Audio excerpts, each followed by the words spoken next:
Artur Beterbiev defends his light heavyweight title against top challenger Callum Smith on January 13th in Quebec.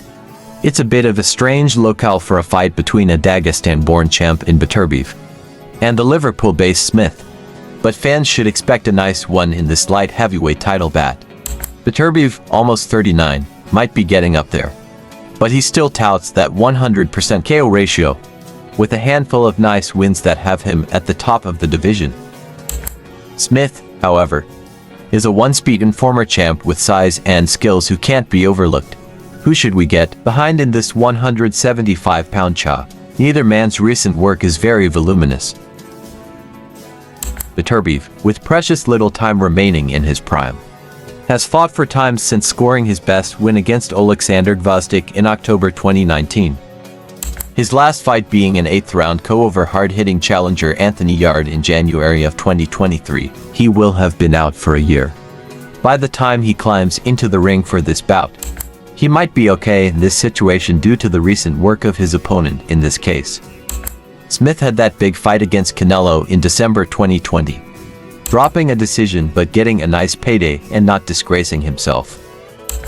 If he had gotten back to the grindstone and started stringing together wins and getting himself battle-tempered against the aging champion, it'd be one thing, but to fight twice since then, a total of 6 rounds, with his last bout being in August of 2022, just seems like such an unideal way to enter this fight.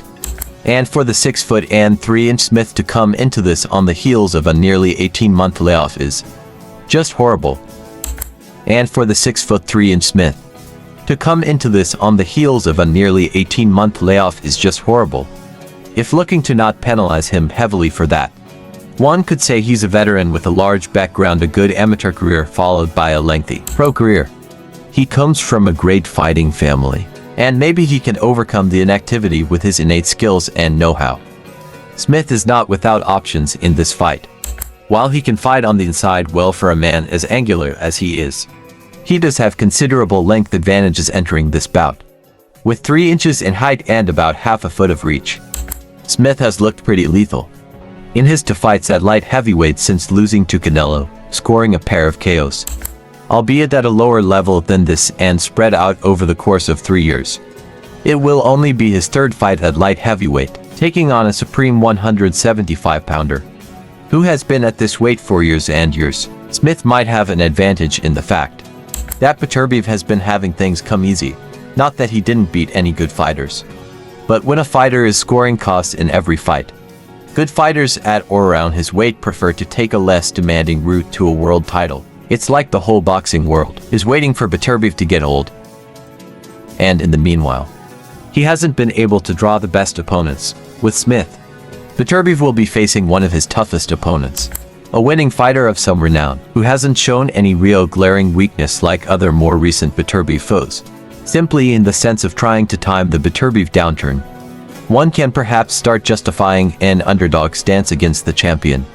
And when that underdog is a highly capable guy like Smith, who is facing an irreversible crossroads moment in his career, it's not too hard to see the wisdom in it. Fighters don't generally age like fine wine. With all the inactivity and the somewhat undemanding more recent spots we've seen the champion in, who's to say some age and ring wear don't start manifesting? It's just not a very positive stance, when a lot of what you're hoping for is tied up in what the other fighter might do or not do. In a lot of ways, the idea of a version of Beterbiev that's at close to top form taking it to Smith should be alarming to backers of the underdog. While he is long, Smith is not the most graceful mover in the ring, meaning there's just more of him to hit. While not deficient in these areas, he's not noted for defense, slickness, or movement.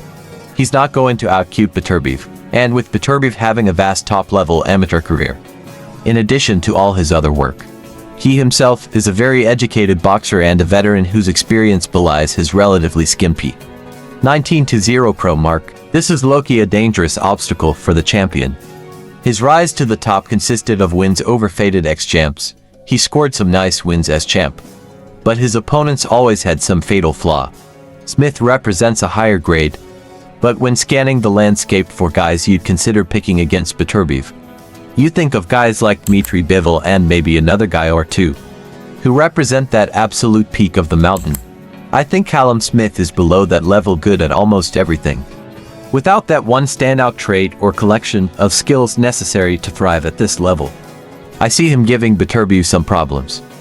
With the imperturbable and steady champion eventually putting across enough punishment to dissuade the challenger, I'm taking Beterbiev. My prediction to win the fight. While Smith offers challenges to the champion with his size, skills, and energy, he will have no answer for the power and the more registering blows of the champion. The offense of the champion will resound with greater effect, as I see Beterbiev getting Smith out of there inside the distance.